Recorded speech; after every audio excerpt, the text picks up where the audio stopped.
ভগবান বিষ্ণু বিভিন্ন যুগে 10টি অবতারে নিজেকে প্রকাশ করেছেন।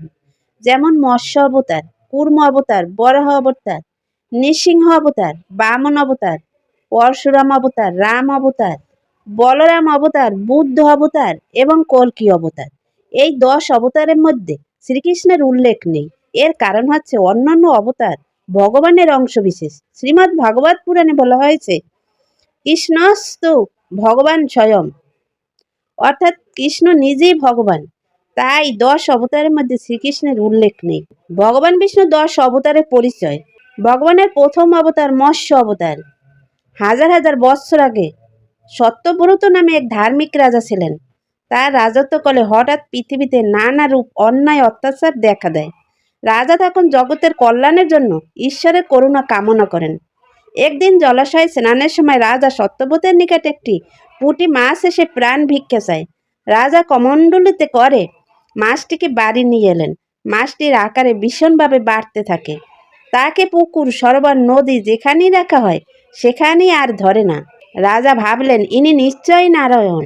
নারায়ণ বিষ্ণুর আরেক নাম। রাজা তখন মৎস্যরূপী নারায়ণের স্তুতি করতে লাগলেন। তারপর মৎস্যরূপী নারায়ণ রাজাকে বললেন, 7 দিনের মধ্যেই জগতের প্রলয় হবে। সে সময় তোমার ঘাটে এসে একটি স্বর্ণতরী ফিরবে। তুমি বেদ, সব রকমের জীব, দম্পতি, খাদ্যশস্য, বৃক্ষ, বীজ সংগ্রহ করে তাদের নিয়ে সেই নৌকায় উঠবে। আমি তখন সিংহধারী মৎস্যরূপে আবির্ভূত হব। তুমি তোমার নৌকাটি আমার সিংহের সঙ্গে বেঁধে রাখবে। মহাপ্রলয় শুরু হলো। রাজা মৎস্যরূপী ভগবান শ্রী বিষ্ণুর নির্দেশ মতো কাজ করলেন। ধ্বংস থেকে রক্ষা পেল তার নৌকা। প্রলয় শেষে রাজা সমস্ত কিছু নিয়ে নৌকা থেকে নেমে এলেন। এভাবেই মৎস্য অবতার রূপে ভগবান শ্রী বিষ্ণু সৃষ্টিকে রক্ষা করলেন। বেদও সংরক্ষিত হল। ভগবানের দ্বিতীয় অবতার কূর্ম অবতার। পাতালবাসী অসুরেরা একবার দেবতাদের পরাজিত করে স্বর্গরাজ্য দখল করে। তখন ব্রহ্মা ও ইন্দ্র পীড়িত দেবতাদের সঙ্গে নিয়ে শ্রী বিষ্ণুর কাছে গেলেন। অসুরদের অত্যাচারের কথা বললেন। শ্রী বিষ্ণু দেবতাদেরকে অসুরদের সঙ্গে নিয়ে ক্ষীরোদ সমুদ্র মন্থনের পরামর্শ দিলেন। তিনি বললেন, সমুদ্র মন্থনের ফলে যে অমৃত উঠে আসবে তা পান করে দেবতাগণ অসুরদের পরাজিত করার শক্তি ফিরে পাবেন। দেবতাগণ সমুদ্র মন্থন শুরু করলেন। মন্দর পর্বত হলো মন্থন দণ্ড, আর বাসুকী নাগ হলো মন্থনের রাজা। মন্দর পর্বত সমুদ্রের তলায় বসে যেতে লাগলো। শ্রী বিষ্ণু বিরাট এক কূর্ম বা কচ্ছপ রূপে মন্দর পর্বতকে নিজের পিঠে ধারণ করলেন। মন্থন চলতে থাকলো। সমুদ্র থেকে অমৃত উঠল। দেবতাগণ তা পান করলেন এবং অসুরদের পরাজিত করলেন। দেবতারা আবার স্বর্গরাজ্য ফিরে পেলেন। এভাবে কূর্মরূপে শ্রী বিষ্ণু অসুরদের অত্যাচার থেকে তিনি জগৎ রক্ষা করলেন। ভগবানের তৃতীয় অবতার বরাহ অবতার। একবার পৃথিবী জলে ডুবে যেতে থাকে। তখন শ্রী বিষ্ণু বরাহ রূপে আবির্ভূত হয়ে পৃথিবীকে উদ্ধার করেন। তার বিশাল দাঁত দিয়ে তিনি পৃথিবীকে জলের উপর তুলে ধরলেন। পৃথিবী রক্ষা পেল। এছাড়া বরাহরূপী শ্রী বিষ্ণু দৈত্যরাজ হিরণ্যককে হত্যা করে পৃথিবীতে শান্তি প্রতিষ্ঠা করেন। চতুর্থ অবতার নৃসিংহ অবতার। শ্রী বিষ্ণু হিরণ্যককে বধ করছেন জেনে তার ভাই হিরণ্যকশিপু খুব ক্রুদ্ধ হলেন। তিনি প্রচণ্ড বিষ্ণু বিরোধী হয়ে উঠলেন। কিন্তু তার একমাত্র পুত্র প্রহ্লাদ ছিল বিষ্ণু ভক্ত। বিষ্ণু ভক্ত পুত্রের আচরণে হিরণ্যকশিপু রেগে গেলেন। পুত্রকে হত্যা করার চেষ্টা করলেন, কিন্তু ভগবান বিষ্ণু প্রহ্লাদকে রক্ষা করলেন। একদিন ক্রুদ্ধ হিরণ্যকশিপু প্রহ্লাদকে জিজ্ঞেস করলেন, তোর বিষ্ণু কোথায় থাকে?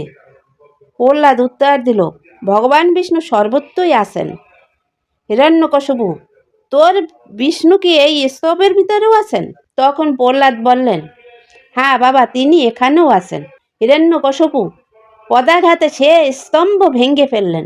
সঙ্গে সঙ্গে সেই স্তম্ভের মধ্যে থেকে ভগবান বিষ্ণু নৃসিংহরূপে আবির্ভূত হন। নি মানে মানুষ, আর নৃসিংহ হচ্ছে মানুষ ও সিংহের মিলিত রূপ। মাথাটা সিংহের মতো, শরীরটা মানুষের মতো, আবার নখগুলো সিংহের মতো। নৃসিংহ তার ভয়ঙ্কর নখ দিয়ে হিরণ্যকশিপুর বক্ষ বিদীর্ণ করলেন। হিরণ্যকশিপু নিহত হন। বিষ্ণুর ভক্তরা দৈত্যদের অত্যাচার থেকে রক্ষা পান। পঞ্চম অবতার বামন অবতার। বলি নামে অসুরদের এক রাজা ছিলেন। বলি দেবতাদের কাছ থেকে স্বর্গ রাজ্য কেড়ে নেন। দেবতারা স্বর্গ হারিয়ে বিপদে পড়েন। তখন দেবতাদের রক্ষায় বিষ্ণু বামন রূপ ধারণ করলেন। বলি বিরাট এক যজ্ঞ করেছিলেন। যজ্ঞের সময় যে চাইছিলেন তাই তিনি দান করেছিলেন। বামনরূপী বিষ্ণু বলির কাছে গিয়ে ত্রিপাদ ভূমি চাইলেন। বলি তা দিতে রাজি হলেন। সঙ্গে সঙ্গে বামন বিশাল আকার ধারণ করলেন। তিনি তার এক পা স্বর্গে এবং আরেক পা মর্তে রাখলেন। তৃতীয় পা রাখার কোনো জায়গা ছিল না। অসুর হলেও প্রবল বিষ্ণু ভক্তির কারণে বলি তার মাথার উপর সেটি রাখতে বললেন। বামনরূপী ভগবান বিষ্ণু তখন বলির মাথায় পা রেখে তাকে পাতালে নামিয়ে দিলেন। এভাবেই ভগবান বিষ্ণু অসুর রাজা বলিকে দমন করলেন। দেবতারাও তাদের হারানো স্বর্গরাজ্য ফিরে পেলেন। ষষ্ঠ অবতার পরশুরাম অবতার।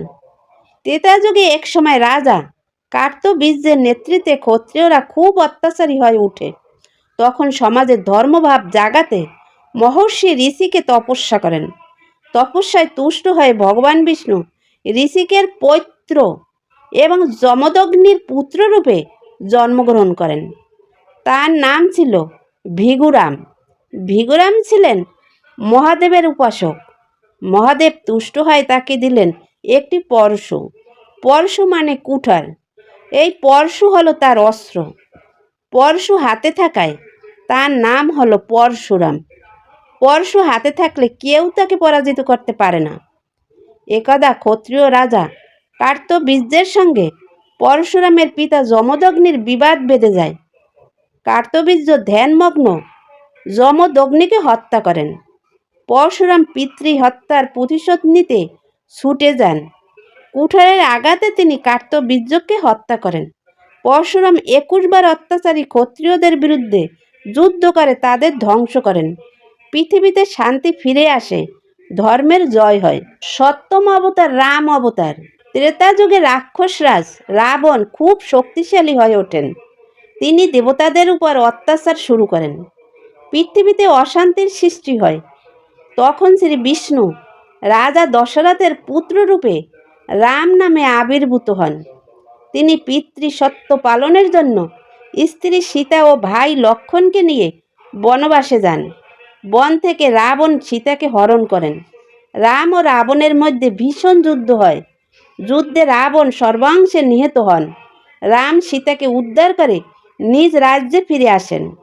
স্বর্গ ও পৃথিবীতে শান্তি ফিরে আসে। ভগবানের অষ্টম অবতার বলরাম অবতার। দাপর যুগে শ্রী বিষ্ণু বলরাম রূপে অবতীর্ণ হন। তিনি ছিলেন শ্রীকৃষ্ণের বড় ভাই। বলরাম গদাযুদ্ধে শ্রেষ্ঠ বীর। তার হাতে একটি লাঙ্গল থাকত। এই লাঙ্গল বা হাল আকৃতির অস্ত্র দিয়ে তিনি যুদ্ধ করতেন। তাই তাকে বলা হয় হলধর। তিনি অনেক অত্যাচারীকে শাস্তি দেন, ফলে পৃথিবীতে শান্তি প্রতিষ্ঠিত হয়। ভগবানের নবম অবতার বুদ্ধ অবতার।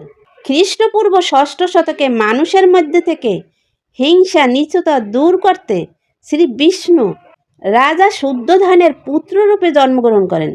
তার নাম রাখা হয় গৌতম। পরে তিনি বোধি অর্থাৎ বিশেষ জ্ঞান লাভ করে গৌতম বুদ্ধ নামে পরিচিত হন। তিনি অহিংসার বাণী প্রচার করে মানুষকে শান্তির পথ দেখান। তার ধর্মের মূল কথা ছিল জীব সেবা এবং অহিংসা পরম ধর্ম। তিনি জীব সেবা ও অহিংসার উজ্জ্বল দৃষ্টান্ত রেখেছিলেন। তারপর দশম অবতার হলো ভগবানের কল্কি অবতার। এতক্ষণ আমরা যে অবতারদের কথা বললাম তারা পৃথিবীতে আবির্ভূত হয়ে গেছেন, কিন্তু কলিযুগের শেষ প্রান্তে অন্যায় দমন করতে শ্রী বিষ্ণু কল্কি রূপে আবির্ভূত হবেন। তিনি জীবের দুঃখ দূর করার জন্য সচেষ্ট হবেন। তার হাতে থাকবে খড়গ। এই খড়গ দিয়ে তিনি অত্যাচারী ব্যক্তিদের হত্যা করবেন। মানুষের দুঃখ দূর হবে, পৃথিবীতে শান্তি প্রতিষ্ঠিত হবে। ঈশ্বর অবতার রূপে এভাবেই নেমে এসে জীবের কল্যাণ করেন। এভাবেও ঈশ্বর আমাদের একটি শিক্ষা দেন, তা হলো প্রয়োজনে দুষ্টদের দমন করতে হবে, স্বজনদের শান্তিতে থাকার পরিবেশ সৃষ্টি করতে হবে, আর এর মধ্য দিয়ে ধর্ম অর্থাৎ ন্যায় বিচার প্রতিষ্ঠা করতে হবে। তাহলে সমাজে থাকবে শৃঙ্খলা, মানুষও শান্তিতে বাস করতে পারবে। হরে কৃষ্ণ, রাধে রাধে।